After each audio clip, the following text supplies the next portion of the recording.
Hey everybody, welcome to the show. You got me, Sam Empey, and Jack Schroeder.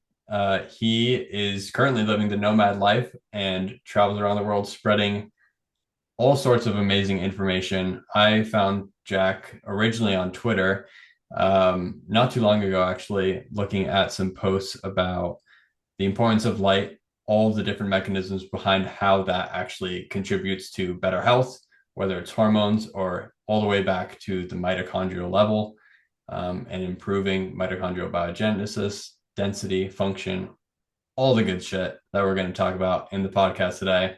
I'm really looking forward to it. Thank you for being here. Jack, the first thing I want to go over is just like a brief background, how you got into this space, whether it was from a space of just like nerding out or if there was like a time where you really just needed to figure out your own health stuff. Tell me the story. All of the above, honestly. Bit of both. So yeah, firstly, thank you for having me. It's a pleasure to be here. But yeah, my story. So I was in living in Australia, in Melbourne. Um, Very much a city that was big on like the drug and alcohol culture and partying and nightlife and all those kinds of things, and got very much sucked into that. Um, and that was my life up until 25, 26. And then this was around the time COVID sort of happened. And then just a few health issues started to exacerbate as well. So, for example, the big one I think is just like my testosterone was just like really low. Like I would say, like looking back at it now, it was like dangerously low. Like it was, I'm not sure what it would be in, what would it be in US units? It's probably like 150 in Oh, US. I think that is that nanograms or yeah, milligrams a nanograms. deciliter. Yeah, And then my free T was also very, very low. that's certainly And I felt like absolute shit, like horrible. Low libido, low energy. Downstairs was not working whatsoever. Um, Low dopamine as well. Just like again, that's obviously feeding back into the drug and alcohol culture as well, but also other things like the light stuff we're going to talk about, screens, just doing all the wrong things, but really not understanding why I felt this way. Because the doctors that I was dealing with were just like, oh, this stuff just happens. Sometimes it's just like luck of the draw. Diet and exercise don't really play that much of a role. Sleep isn't that much of a like isn't that big of a role. It's just sometimes this can happen to men. And when I heard that's that, how I it just is, thought, right? Yeah. yeah, that's what started it basically. When I heard that, I was just like, no, surely not. Like there has to be more to it. Like I was 25 at the time. Like it sounded insane to me. And that's where I started to dive into rabbit holes regarding health and nutrition and stuff. Um, and then I tried carnivore diet. I went through all those phases of like carnivore, paleo, all those diets and stuff. And, they moved the needle a tiny bit. But the biggest issues for me was my light environment and also my stress and mindset related stuff. And then of course, like the drugs and alcohol and stuff obviously was adding fuel to the fire per se.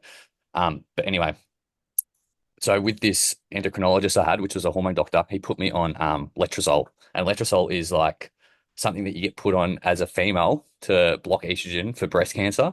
Or it's also something you take for post-cycle therapy if you've just done like a massive cycle of steroids. And it made my testosterone look great on a blood test, like the highest it's ever been. But I I felt, like shit though. yeah, exactly, felt horrible. So again, it's just like that's where it validated to me that blood markers sometimes aren't the answer either. Um, and that's when I really started to dive deep into what was fundamentally going on. And I was fortunate enough to run into like people online, I suppose, just like on Instagram or Twitter, who were sharing like valuable information regarding circadian biology, regarding stress and trauma, just all the somewhat decentralized stuff that people don't really talk about in the centralized medicine and science realm, basically. And yeah, I mean, it was just slowly just chipping away at certain things. So I think I stopped drugs and alcohol. I went and saw a therapist and spoke about my stress and trauma, which, sometimes it works for some, but I think for me personally, it was just like getting that out, like as a third party, just like speaking about stuff that was just like stuck in my head that I've spoken about before. It was great. Um, And then yeah, the light stuff is huge. And then sleep and just everything started to synergize. And then uh, really, really good. Like really good. Within 6 months, I was feeling like incredible.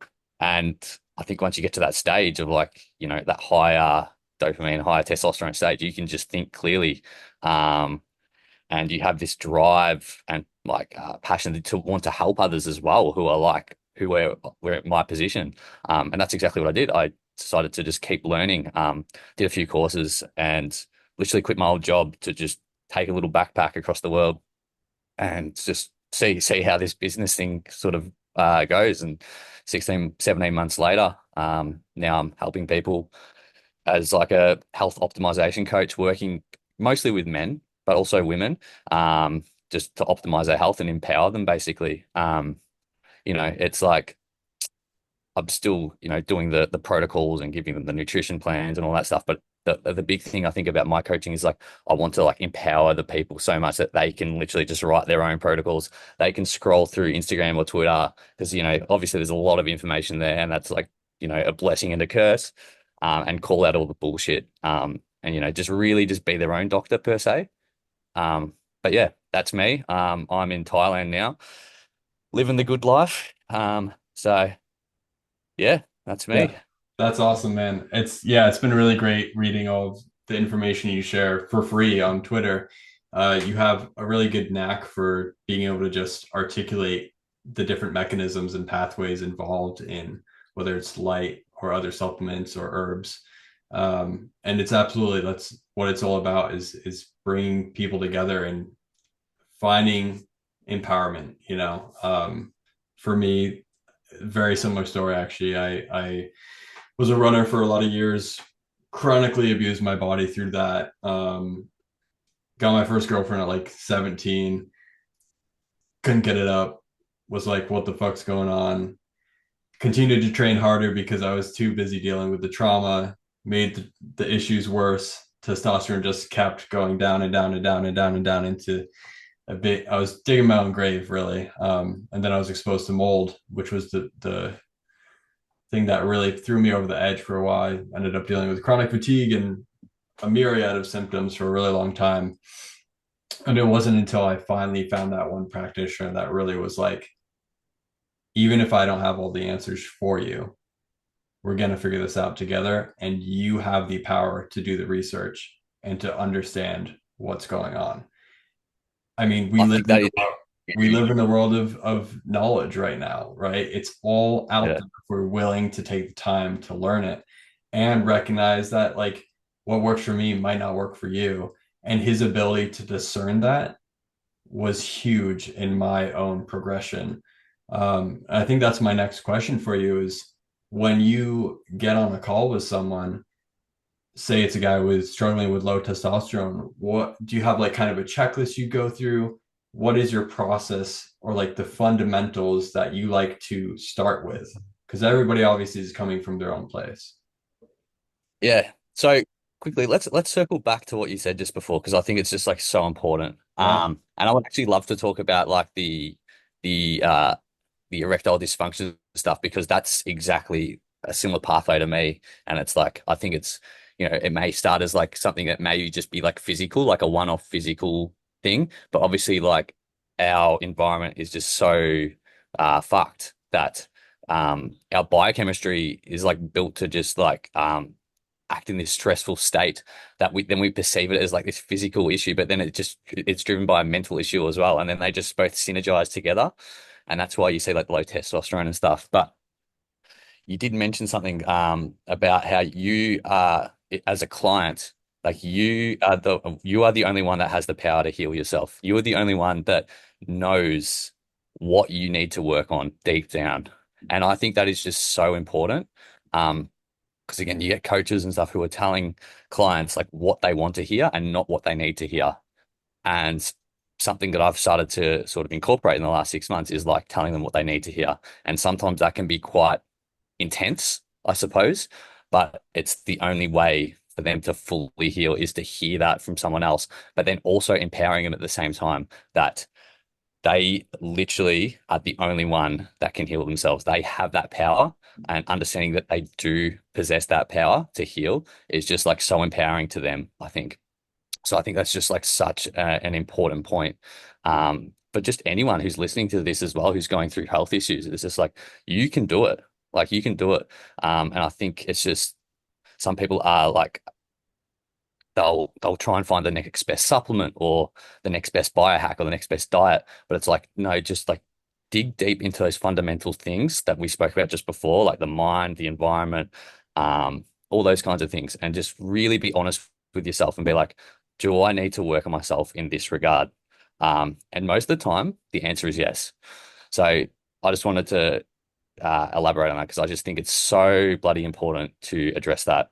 Um, and your question, what was the question again? Sorry, it Yeah, was no something worries. about Yeah, uh, basically like where you start, like what are some of those fundamentals once you got the foundation of like understanding, teaching the client that they need to do this work, there's obviously still tools that one can use to improve their own symptoms. So, with a man that's struggling with testosterone or sexual dysfunction, what are some of the things that you've really seen help move the throttle in the right direction? yeah. So I think it's just like taking that 30,000 foot view and looking at like your environment as a whole, and that's your external environment and also your internal environment. Okay. And I think the most important part is that internal environment and just like again empowering them.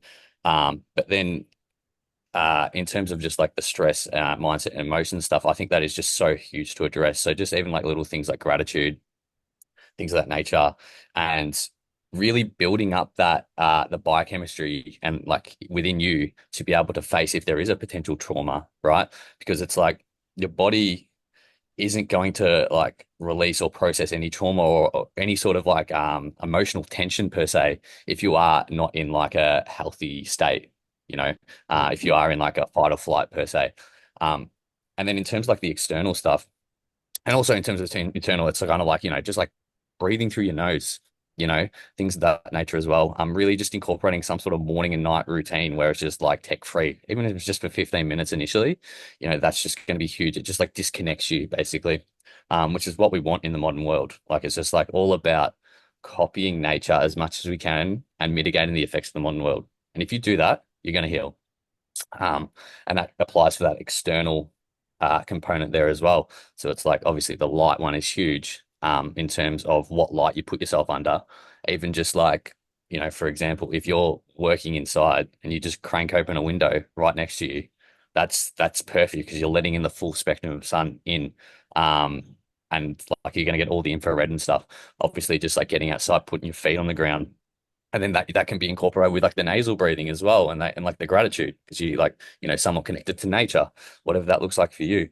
Um, and then obviously like you got like the seasonal nutrition side of things as well, and just optimizing that again, copying nature, what makes sense for you to eat where you geographically live. Um, and then in terms of just like hacks, so blue light blockers are a big one. Just a good step in the right direction is just like blocking artificial light after sunset, and that's going to help with melatonin release. And that means you're going to sleep better. And if you sleep better, you're going to feel better the next day. If you're going to feel better the next day, you're going to have more energy. Your hormones are going to be more balanced, things of that nature as well. And yeah, I mean, like that's just like the start, that's just like the little breadcrumbs. And it's like, okay, you feel good from the glasses. It's like, okay, now let's alter your light environment to be a bit more like a red in your room, maybe candlelight, you know. So it's just like lots of levels, but like it's just those entry level things generally move the needle a lot, I would say.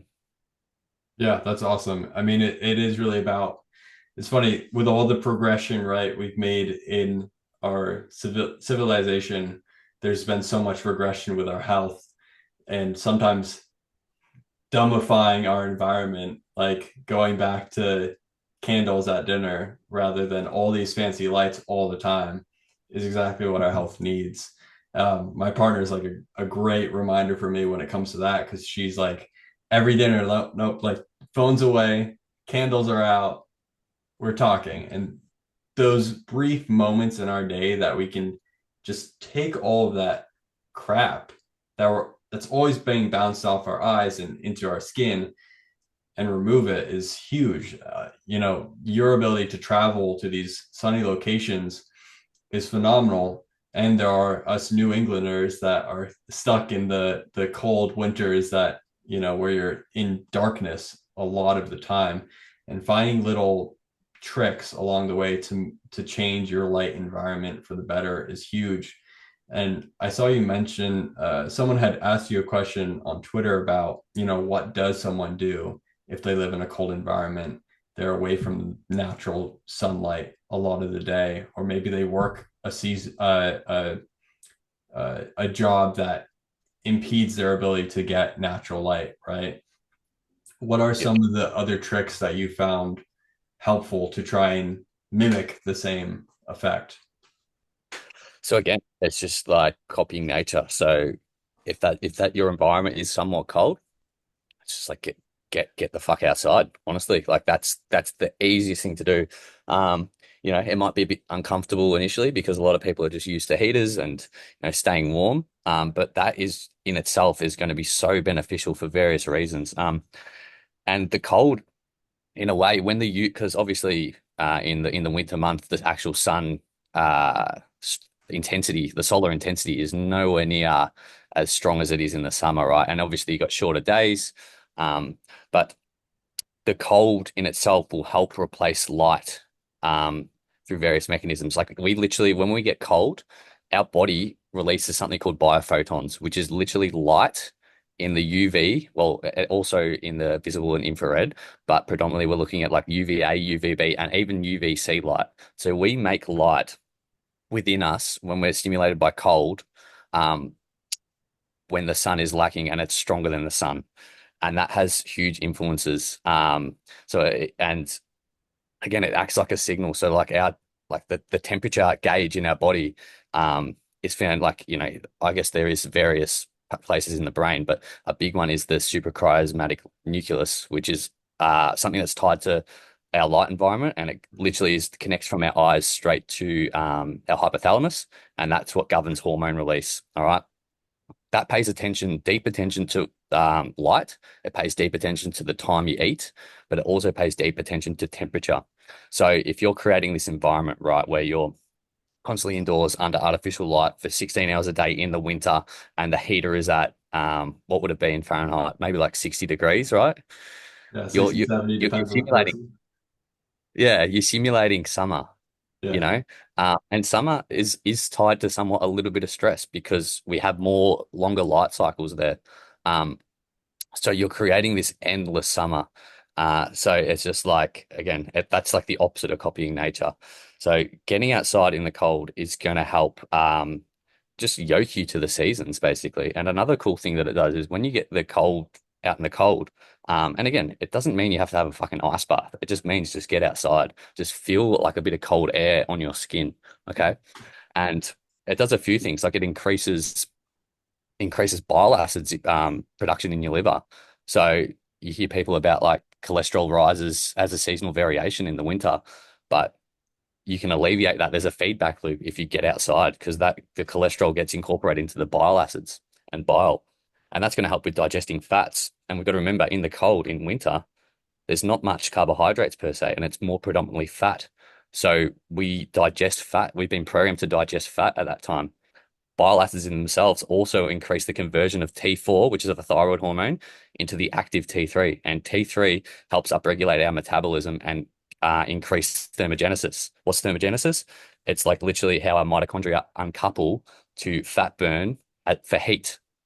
Okay. So that's another thing that it does. It's just like all these little clues. There's another one, CD36, that increases, it's a taste receptor that increases on our mouth when we get the stimulation of cold. And it's a taste receptor for fatty acids. So it's just I like didn't know that. That's cool.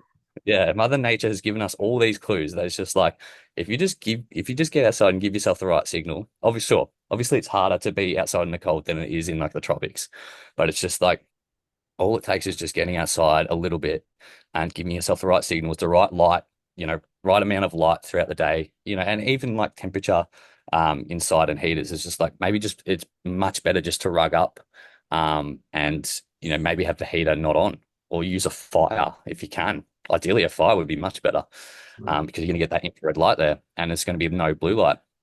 So Yeah, I mean the cold, and then the cold in itself also, as you said before, with the mitochondria, it influences mitochondrial biogenesis, and just really programs our body to be in that winter environment, so we thrive. We make dopamine, we make like noradrenaline, but in the right amounts. Mhm. So that means that we actually can get through that seasonal depression a little bit, that seasonal affective disorder that some people seem to get because they lack the UV there. And again, we're making UV internally when we are stimulated by cold. So Yeah, that's awesome. yeah, I didn't know about the taste receptors. That's so interesting. Yeah, yeah, awesome. something very interesting that I've, discovered and heard a lot about from other people's experience is they don't start with the fundamentals, right? They don't start with the changing their environment and they try and hack their way out of it. So a great example, if we're on the subject of testosterone, is, a guy struggling with low testosterone maybe doesn't have the energy or is too depressed to get out of that environment and into a new one. So instead takes a different route of supplementation or TRT, things like that. And it does work sometimes. And other times it fails miserably. They end up more inflamed. They have iron, issues with iron, hemochromatosis, or they struggle with addictions that they had before, except worse now because they have more testosterone and the dopamine is going to all the wrong things during the day, right? So there's something to be said for getting all your things in order first with the fundamentals, with the foundations and the environment. Because if you just all of a sudden go from 100 to 1,000 testosterone without those in place, you could be just wanking off all day to corn and not improving your life. And, that was a struggle for me at one point where like I was going through all the hacks, right? All the hacks to like change my physiology so that I felt confident enough to get a different job or had the drive to go work out at the gym. And then all of a sudden, I actually just felt like I was on high doses of Adderall and was a anxious mess that stayed at home and did all the things that I shouldn't be doing, right? So sometimes slow is fast, I guess is what I'm getting at. And that's a huge takeaway that I learned the hard way, and a lot of people do. But 100%.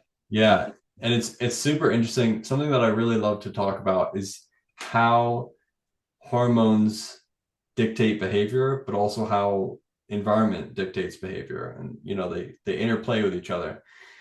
And a great example is when I did increase my testosterone naturally over a course of several months. This was with a lot less hacks and a lot more foundational work. I found that my behaviors, what I wanted to do in the day, changed drastically. I went from an education background, spending a lot of time studying, spending a lot of time at a desk, to all of a sudden wanting to like shift completely out of that. And I got a carpentry job. And it's like my body was just saying, I need to use my hands. I need to use my body. I need to be in like -20-degree weather every day or in 80-degree weather, depending on the season, and like just being with nature. And I think that's why we find these studies, despite the smoking or despite a lot of the stereotypical things that happen in the blue collar work, they still tend to have higher fertility rates, higher testosterone, all of these things. And it's partly because of the type of work they do that most of us don't have anymore. A lot of us sit in a cubicle all day and are like lab rats. 100%. We're just zoo animals, man. Yeah, Um, totally. and yeah, you like I'm from a trade background too, so I think that's cool that you also from a trade background. I think it's a skill to be able to work with your hands, I think. And then yeah, I mean like the benefit of both of us, I think we both seem pretty curious, so it's like we can now funnel in our the brain function and start learning a lot of stuff. But you did mention there, I think, which is something that we should talk about, is like the TRT related stuff. Yeah, absolutely. I wanted to go over that. And also, I just wanted to also talk about how I forgot to mention, and it will tie in with this TRT stuff, but just like cold in general also enhances receptor sensitivity just because it like literally makes our semiconductors work better. So if you think of like, if you literally put like a phone in a freezer, obviously not until it like freezes per se, but the phone runs better because the semiconductors are working better. Semiconductors work better under like a cold stimulation. And that's exactly the same for us. So it's like, yeah, there's lack of energy from the sun per se, but we're more getting more bang for our buck because we're getting that cold stimulation. So our literally like our whole bioenergetic system is running more efficiently, and we become more quantum coherent per se. This also happens in the sun. And then when we become more quantum coherent, hormones and receptors can find each other more efficiently. Okay. That's a huge component because people may have like really high testosterone, like 1,000 plus, but they might not feel that great for various reasons. And one of those which you can't even measure on a blood test is just the receptor sensitivity, like of your androgen receptors. Which brings me on to that TRT related stuff, which I think is important to address too, because I was at a stage where I was like, fuck, just put me on antidepressants. I'll just take Viagra my whole life. And then I'll just take some TRT, and I thought that was like the way to go 3 years ago. Like I was like very much ready to do that. And I'm so grateful that I didn't for various reasons. But I mean, the problem with TRT, I mean, it can work, but it's like you're injecting testosterone, but that doesn't say it can aromatase into estrogen. That doesn't say you have high enough redox to convert it into DHT. And DHT is 4 times more potent at the androgen receptor. To actually convert that into DHT, we require something called NADPH, which requires electrons and protons, which we get from something called the pentose phosphate pathway in our cells. And if we're under high inflammation chronically, it's not going to want to prioritize that. It's going to probably prioritize the estrogen. And you see that in men like these days who have high estrogenic like symptoms, both physically and mentally. Um, and another important thing to note there is that artificial light at night. So if melatonin controls aromatase, so if you're not blocking artificial light at night, which obviously cortisol in itself, because cortisol and melatonin, which is the stress hormone, works on a seesaw. So you have high cortisol, which in itself is pro-estrogenic to a degree, but then also you have low melatonin. That means aromatase is just going to increase. It's not going to have any control. And that means all your testosterone is just converting to estrogen anyway.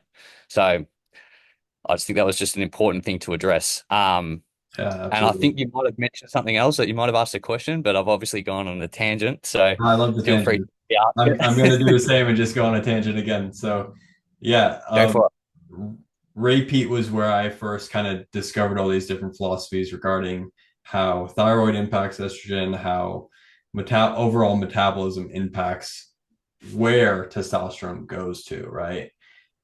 I think Ray Peat, you know, people can say whatever they want about the guy. I think his ability to not dumbify, but systematize all of the different physiology and pathways of steroids is just brilliant. Like the genius.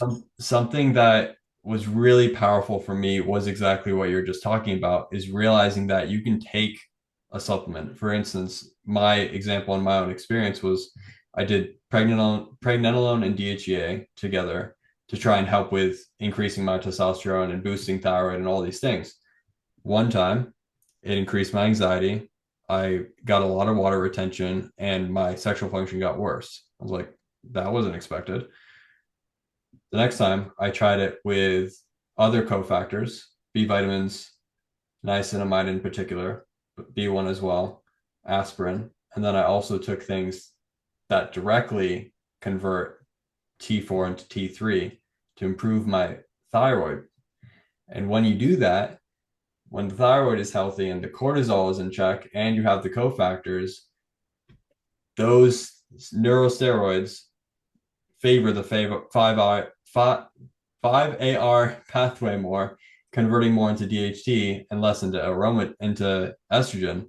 And I tracked that through blood work, and it has been the case every time for me. And that's why it's so important to understand where your baseline is at right now and recognize that just taking one thing is not going to just raise that one thing. It will go down so many different pathways, androstenedione, progesterone, steel. Like there's so many things. Like it's not just like downstream and that's it. There's branches connecting all of them together. Um, Yeah. Let and me ask you something. why, yeah. Um, when you took it the first time versus the second time, was there a change in your light environment? Was it like winter versus summer? Was it like were you blocking light versus not blocking light? Both times were in the sunnier seasons. There was a change in my job though, and I do think that played a big role because I was forced to be outside early in the morning, whereas before I was not. And I'm sure that had like I remember I spent a lot of time outside the second time around. I was a Yeah. lot tanner. Yeah, it was actually insane. My physical transformation was pretty drastic despite not training at Yeah. all. I was just leaner. I had way less water retention. And that's all because, my DHT was just sky high at the time from all of the things I was doing, including sun for sure. And people retain water as well if they lack infrared light. Mm. Um, you have to remember that like if we're infrared light interacts directly with water, and if we're not getting that energy input from the infrared photons from sunlight, then our body's just going to retain water and like it's almost just like screaming for infrared light. And then what else absorbs infrared light? Well, oxygen does. So for oxygen utilization, which is required to make these sex hormones through like their hydroxylase enzymes and things of that nature as well. But then also our mitochondria need it as well. So we need those to make our sex hormones too efficiently. It's like the first step, the cholesterol getting cleaved into pregnenolone. Um, and yeah, even just like the sunlight on your skin, if you're getting more outside time, it's just like it's not even a direct interaction. I mean, like obviously there's molecules on your skin that will absorb that light, and it's just basically just getting information from your external environment and making it transducing that into what we should be doing internally, you know? So it's like if you're under artificial light and indoors all the time, because that blue light is more prone to the cortisol aldosterone pathway. And again, aldosterone is tied to water retention as well. It's going to give us that information on the outside that, okay, maybe we should make some stress hormones because blue light in isolation, well, it's never in isolation in nature, but the closest thing you'll find to that is at sunrise. Sunrise has blue and a little bit of red and infrared. And that literally will drive cortisol production to wake us up in the morning, you know? So it's like obviously all these lights are 50 to 100 years old. Like I would say probably less than 50 years old for the LEDs and fluorescence. So it's giving us that information from our external environment to deal with what to process what we should be doing internally. And it's like thinking that it's constantly, well, not only that, but yeah, it's constantly thinking that it is solar noon as well. But then you're just getting that blue light peak. So it just creates this huge stress response. And that's where pregnenolone steal syndrome can kick in. And that's where DHEA and like I just spoke about pregnenolone, but DHEA can be pushed down and shunted down the estrogen pathway as well. Yep.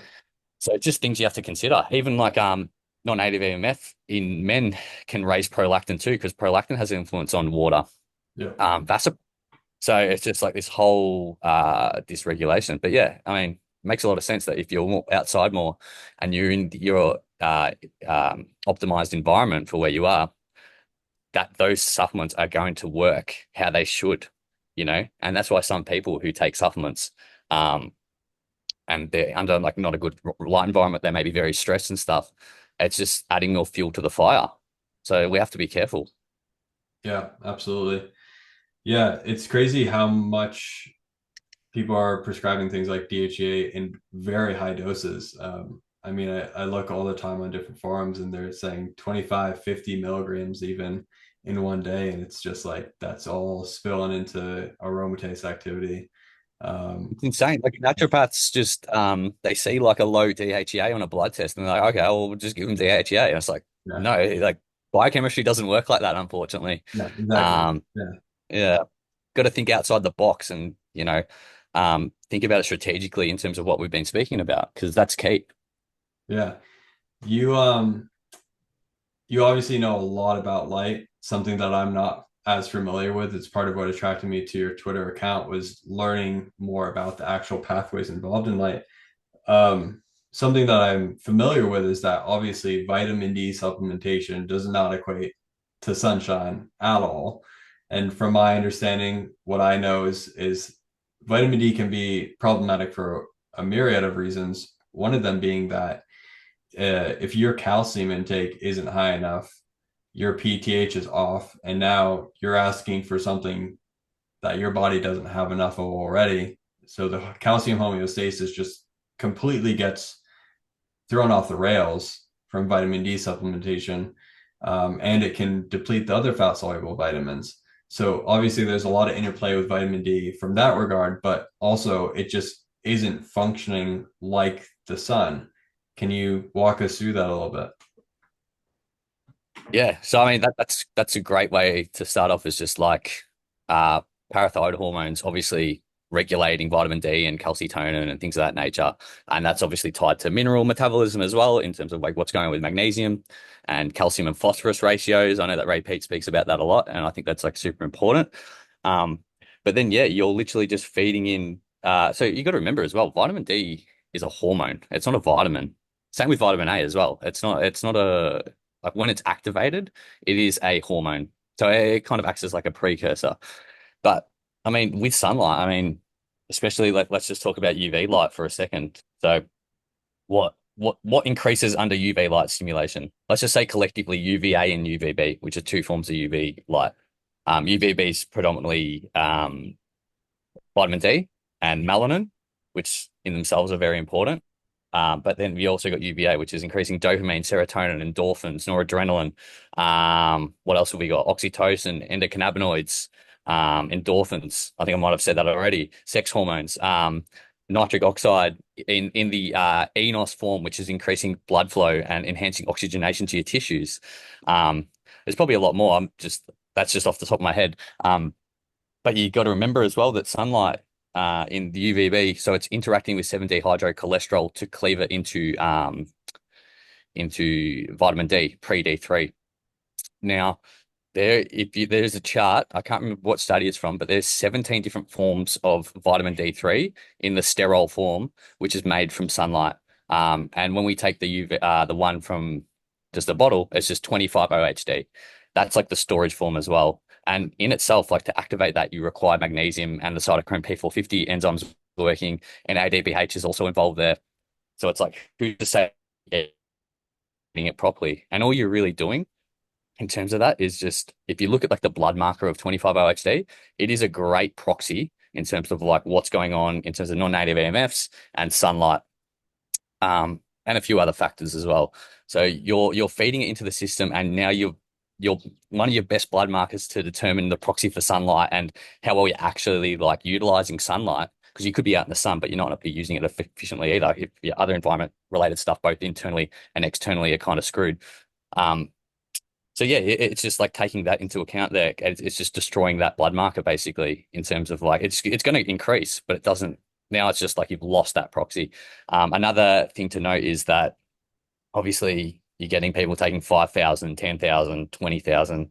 I've heard people taking like 100,000 IUs a day of this vitamin D in supplemental form, right? And it's lipid soluble in this case when it is taken in supplements. And what that does is it raises LDL cholesterol because it goes through the lymphatic system past your gut lining. Once it gets absorbed, and then it binds to LDL cholesterol. And it's like, who knows how well that is regulated in terms of releasing it too. But I've seen various clients who have taken like 20, 30,000 IUs of vitamin D, and their cholesterol, especially LDL, is just sky high, like 3 times just the conventional range. And it's just, yeah, it's insane. Like it's just, and it's a system basically. Like my mentor, Ryan Carter, like Live Vitae, he was speaking about it. It's just like it's a perfect system. It's like avoid the sun, get prescribed vitamin D tablets, LDL rises, take statins, Get that. and then Yeah. downstream, you know. And And it's then just and like, then get Viagra because the statins fuck up your steroid conversion. Yeah. yeah, exactly right. And it's just like, I mean, we could go on a whole tangent about like how important cholesterol is to like your myelin sheaths in your brain as well. Yeah. Like it's just huge. Bile, as we spoke about before. So it's just like, yeah, well, once you see it from that angle in terms of like like that, like the step by step, it's hard to unsee basically. So I mean, look, maybe vitamin D supplements can be applicable for some, but like 1,000, 2,000 IUs max. But I wouldn't personally recommend it. I would just opt for like seafood, that's going to be a far superior source because it's in the quantized amounts coupled to nature. Yeah, yeah, I think mushrooms sometimes is a source as well. Yeah, correct. If it's under like UVB or UV light, like during the summer, and then you can like literally dehydrate them and like store them, and then yeah, they're going to contain vitamin D as well. Yeah. Also to mention that yeah, like so sunlight in itself will lower the cholesterol because it's converting those like the cholesterol into the sex hormones, but also the vitamin D, and also the fact that I forgot to mention as well that when we have sunlight hitting our skin, that cholesterol and the vitamin D become sulfated. So it doesn't get transported through the LDL cholesterol, but it gets transported through our blood easily because it's water soluble due to the sulfation of it. So that's just another thing. It's just like more easily transported throughout the whole body. Um, and I think another big thing to take into account that for vitamin D to actually work, like the active vitamin D, 125 OHD, to bind to its VDR receptor, the vitamin D receptor, it requires a heterodimer. So it like has to have like it's like joined together with the RXR receptor, which is a retinoid X receptor, and that requires retinoic acid, which is vitamin A. Mhm. What destroys vitamin A metabolism in our body? Uh, Artificial light and non-native EMF, big time. So we have to take that into account as well, that it never works without the vitamin D receptor. And that's also the thyroid hormone receptor with RXR. That's also Yeah. FXR, LXR in your liver. So it's just like things that people aren't really taking into consideration is to go into these depths of the biochemistry to understand what is actually fundamentally going on and what makes sense to do. It's not just like, again, tying it back with that DHEA story. It's like you see vitamin D high on a blood test. It's like, no, you don't just prescribe vitamin D. You dig deeper. It's like, why is it low? Mhm. Why are they getting all this sunlight, but why is it low? Maybe it's because they're dehydrated from non-native EMF and they can't even do the first step, which is a thermal isomerization step of 7-dehydrocholesterol into pre-D3. That requires optimal cellular hydration and water to like heat up to bend the molecule. So if you're under non-native EMF, you're going to be dehydrated, and that's not going to even work properly, basically. That's why cholesterol will rise as well. I could keep going, so I'll stop. Yeah, I'll no, it's stop and let awesome. you. It's awesome. Do you know Georgi Dinkov? He goes by Haydut online, I think. Helios? No, no, different guy. I love Helios though. Yeah, No, he's the man. Dinkov, Bulgarian researcher, also under the Sounds familiar. yeah, under the Ray Peat principles a lot. But he was showing some studies that yeah, thyroid also was like a huge factor in vitamin D levels. He showed that just raising your thyroid raised vitamin D back to the healthy range. So a lot of these patients would be coming to the labs getting blood draws. They say they're vitamin D deficient when really their metabolism, like you're saying, was just there was some sort of blockage in a pathway, whether it's thyroid, whether it's a myriad of reasons, right? But just taking one supplement for that one marker of the 17 other that exist, yeah, it doesn't make a whole lot of sense. Um, I am curious though, like so we mentioned how you can get it from natural sources. Obviously, from my knowledge, there isn't a synthetic light that helps you produce your own vitamin D, but there are like red lights, obviously, like Juve. What is your opinion on those? I personally have one. I love it. Anecdotally, I don't know about the research or like how it actually helps, other than that it improves mitochondria and has some studies suggesting that it helps Leydig function as well in men. But other than that, yeah. So yeah, I mean, so there is like Spurdy UVB lamps and stuff, and they can increase vitamin D.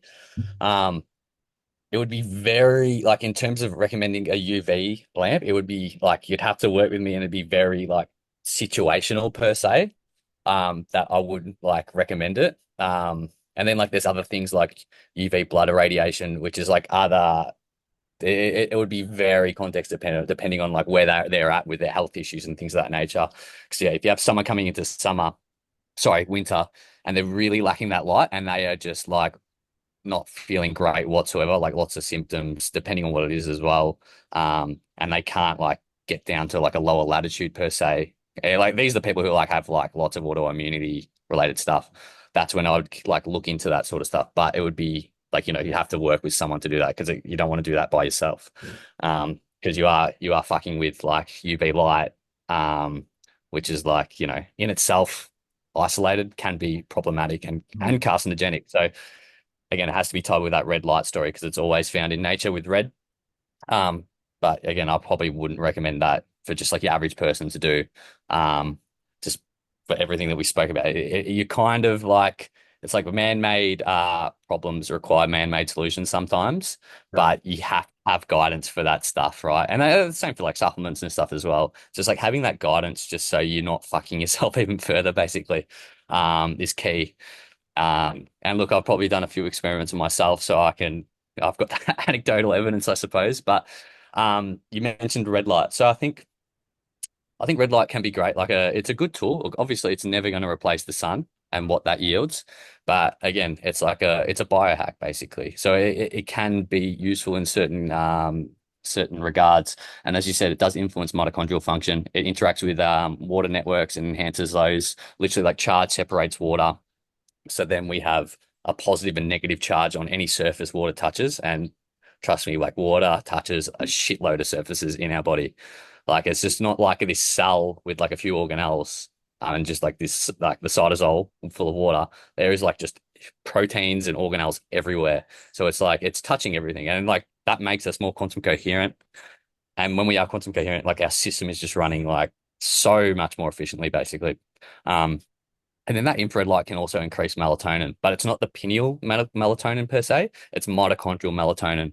Um, and that is like one of the most important molecules to make. And I would say like melatonin and melanin are the two ones that are missing in the modern world for the most part, and their derivatives, in terms of like melanin and, breaking, like it's tied to tyrosine story and dopamine and thyroid as well. So it's tied to that story. And then obviously melatonin is tied to the serotonin, NAD plus. But it's a highly powerful redox molecule within itself, but it can donate electrons and stuff, but it also acts to increase endogenous antioxidant enzymes. It can recycle various like things like vitamin E, vitamin C, glutathione. So, and then it also influences the mitochondria and makes it run better. And that's probably tied to what is actually going on with that red light with mitochondrial function beyond just like the light absorption of cytochrome C oxidase at complex 4.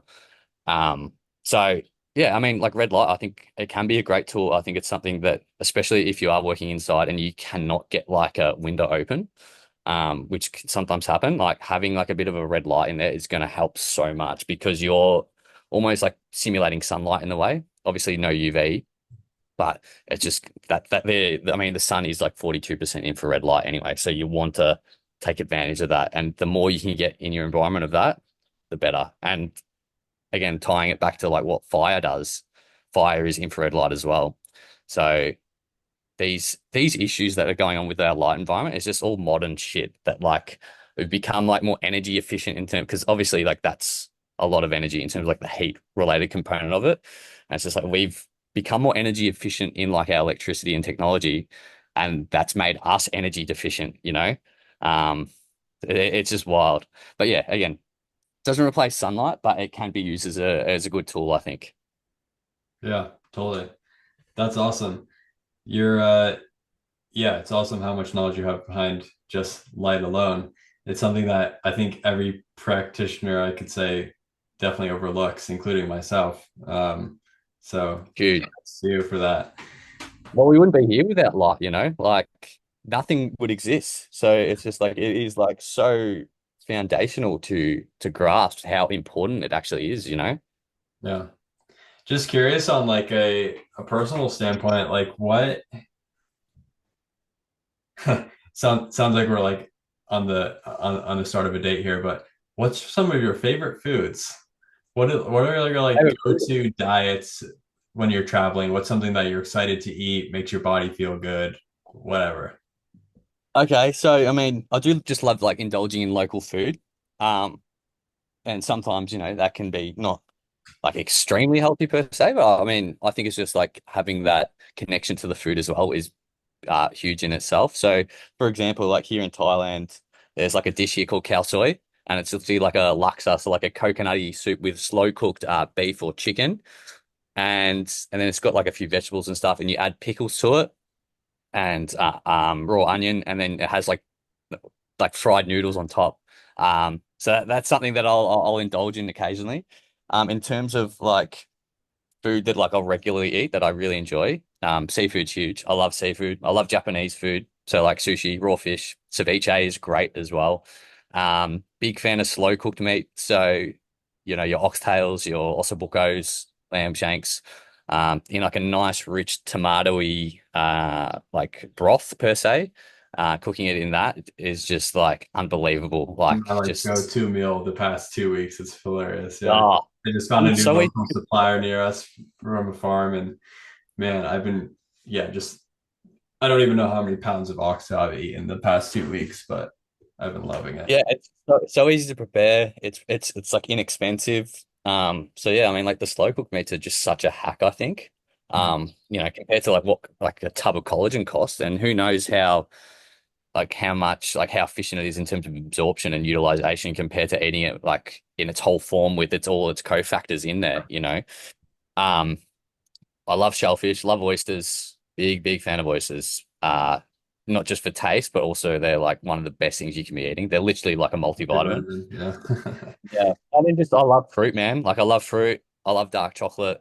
I especially love tropical fruits. So it's been a blessing being here in Thailand, eating like dragon fruit, mangoes, pineapple. I just can never get sick of it, honestly. Like it's just so good. Um, That's but yeah, awesome. and of course, love steak, love Australian beef. So it was like I just came back from Australia. I was just there for like a couple of weeks, and man, it was just so nice to just get stuck into like a Scotch fillet. Um, because I haven't had one like a good one for a while, and yeah, it's just like Australia and Argentina, where I was, has just like some of the best beef in the world. Yeah. So it's nice to just take advantage of the foods that are like really good quality where you live. Yeah. Awesome. You mentioned fried food, so it triggered something in my brain. I meant to ask, I'm curious what your thoughts, feelings are with PUFA as a whole. Obviously, it's a very controversial topic right now in the health sphere, and I think you're a great person to ask because I think you'd have some nuance to the answer. Yeah, I mean, I think just PUFA collectively is just like it's very much like a blanket term. So it's like we need to dissect that even more. So in terms of like omega sixes and omega threes, I mean, you do want those in balance. It's like a 4-to-1 ratio or less. So taking advantage of that.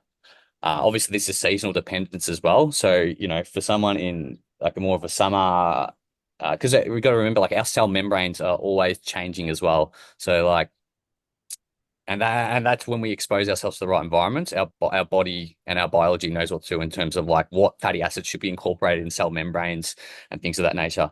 Because the omega threes, for example, like DHA is it's literally like a semiconductor. It absorbs light and takes advantage of the light from our environment. And we have that in our cell membranes all the time. I mean, like we literally recycle it like in our body through our eye and our liver.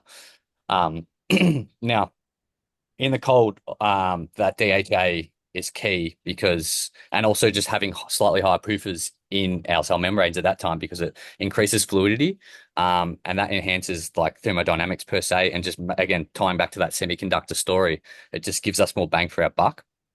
Whereas, like, for example, me in the tropics, there's less omega threes here. There's probably a little bit more omega sixes per se, to a degree, but like obviously that's like taking into account like vegetable oils a little bit and stuff. So I mean, I try to like avoid that for the most part. But it's like saturated fats are probably high here. I mean, you look at coconuts and coconut oil, they're higher in saturated fat. Um, and I believe there's like a reason for that. Like obviously you're giving yourself the right light signals. Your cell membrane composition is probably going to be more higher in saturated fats because we don't need that somewhat fluidity because we've got so much energy in our environment from this strong UV light. So it's almost like dampening it in a way, you know?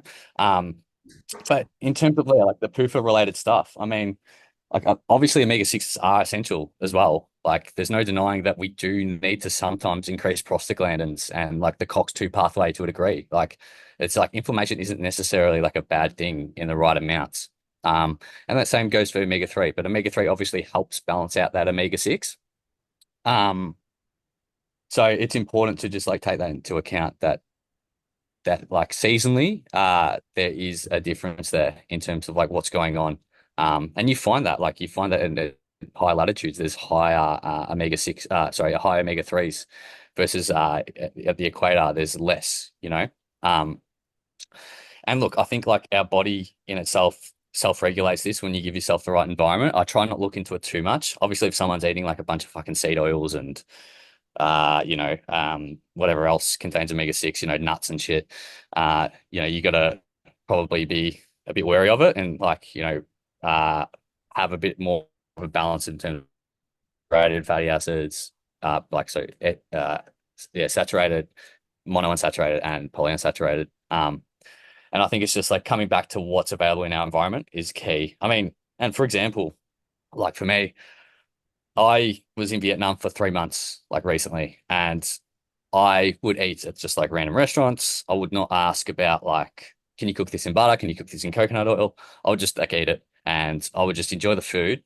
And I have absolutely zero issues. And again, I think this is just like a bit of a myth in the health space in terms of, like I think Carnivore Aurelius posted it recently. It's just like, um, seed oil stay in your system for 7 years.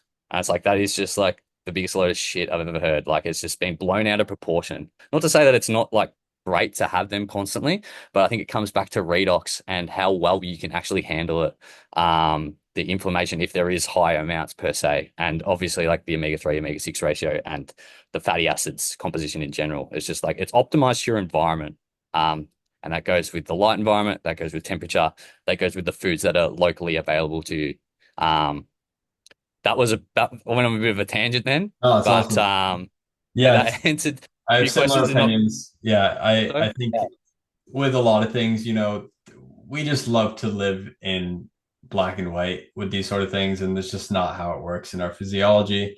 Like you said, a great example is like looking at our ancestors and seasonal eating and how our body shifts to our environment and in for the better most of the time, when we Yeah, are in colder climates, we need more of those fats, the DHEA for things like thermogenesis or to help with seasonal affective disorder, right? Like there are studies yeah, suggesting that it really helps with things like that.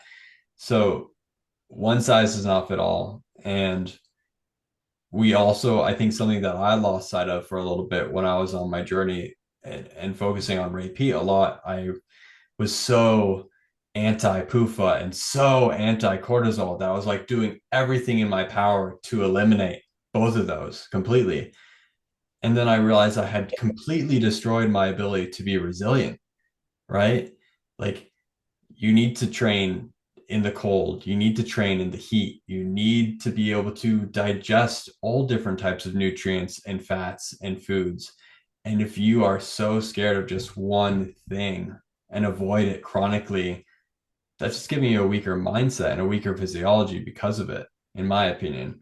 Obviously, like have some balance, but like don't go crazy. Like you're saying, have a steak that might have some canola oil on it once in a while. It's not going to kill you.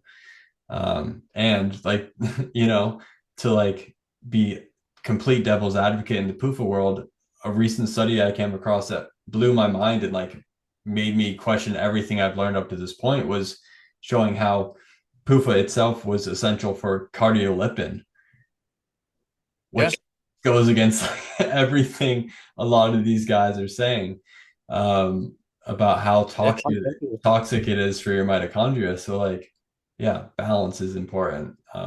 Don't just like get rid of one thing because one person told you to. Yeah, I mean, it's fundamental to the electron transport chain working. I mean, there's no DHA there. So we take advantage of other lipids per se. Um, and yeah, cardiolipin is one of them. So yeah, it's interesting to see that as well. And there's just like a little bit of nuance with it. I mean, and I really respect Ray Peat's work and stuff. And I think it's just like maybe if you asked him this question, he'd give you like a bit more of like a nuanced, calculated answer. But obviously, like there's people who are projecting his work and being kind of cult-like about it, and they're just like all poofers are bad and stuff. And it's like, well, I mean, at the end of the day, the studies that are done are like on rats with like the omega-3s on with like isolated fish oil. And it's like, well, seafood isn't isolated fish oil, you know. It's got vitamin E, it's got astaxanthin, it's got iodine, it's got selenium, it's got manganese, it's got magnesium, it's got, you know, a bunch of Burning, shit yeah. and Yeah. bunch of good stuff that we need to help control lipid peroxidation per se, you know. It's high in electrons. It's an electron dense food. So you eating it is just going to give you electrons literally that are going to help play a role in that. So I think there's just a bit of nuance in terms of that whole quote unquote PUFA being bad scenario. Um, and it's just like at the end of the day, I mean, like you like don't even listen to me either. Like do your own research and find out like what for me personally, it's just like what fundamentally makes sense. You know, what logically makes sense. Isolated fish oil on rats does not make sense, but like seafood does make sense, you know? Um, and I think what you said in terms of like the mindset stuff as well is just like it's the biggest player. Like, I mean, we talk about life, we talk about food, but if your mindset has that, yeah, if you're just like constantly in that fear of like eating food, you're like, oh shit, I don't know if this has fucking canola oil or whatever it has in it.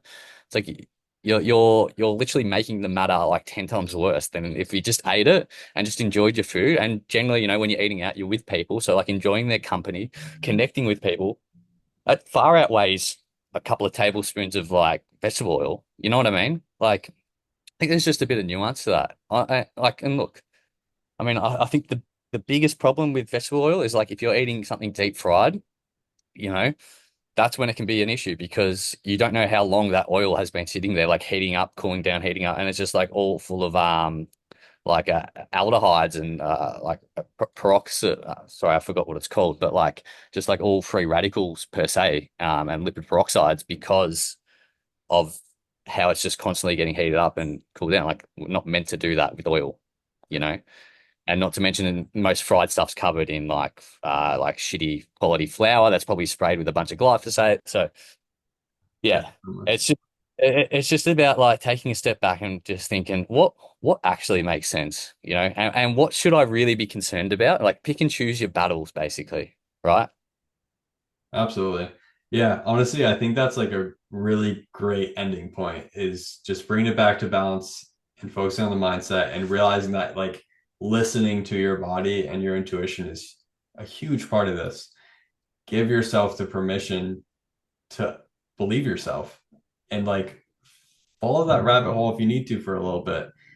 And it's okay to disagree with people on the internet about things. Like they don't know Yeah. everything either. Like we're all figuring this out together. And you know, the bashing online is just I think you made a great post recently. It's just like it's out of control. You know, we all come from different backgrounds and we need to like sort this out together as a team and start building connections and not tearing it down. So Yeah, yeah. and I got sucked into it a bit as well. Like, you know, I mean, you can get sucked into it, and you know, it can be like somewhat entertaining in a way, but Oh yeah, it's fun. Good fun. like, yeah, yeah, but it's like you're funneling your energy into something that isn't really going to get anyone far at all. You know Right. what I mean? It's Right. like why not just synergize together and funnel our energy into like, you know, and again, you said it as well. It's just like everyone is so different. Everyone's N equal one is so different. So like their actual context of where they live, what job they have, like what's locally available to them, what's their stress and trauma history, like all of these kinds of things need to be taken into account to like see what works for some, you know? It's like and like from a perspective of like saying like vitamin A toxicity and stuff, it was like maybe it generally works for people, you know? It's like who am I to say that it doesn't? It's just like I'm just going with my experiences with clients and myself and my loved ones of like what has worked for them, and then I'm just like making my own little thing up. And that's the aim of the game here. It's just like just taking that into consideration what the n equals one is, but also just like picking and choosing like what works best for you and your coaching, right? And your life that is going to optimize your health and make everyone feel the best. That's the end of that's that's the end goal, right? Totally. Cool. Well, Jack, this has been a complete privilege of mine to have you on the podcast. I look forward to further conversations we have. Is there anything final you want to say to the audience? Social medias that maybe people can follow you on? Um, yeah, no, I mean, just chat. Some different questions to usual, which was cool. I like that a lot. So yeah, you can find me on Instagram. So it's Jack Schroeder underscore. Twitter is Jack underscore Schroeder underscore. Um, jackschroeder.com is my website. That's where you can find coaching with me and working with me to optimize your health.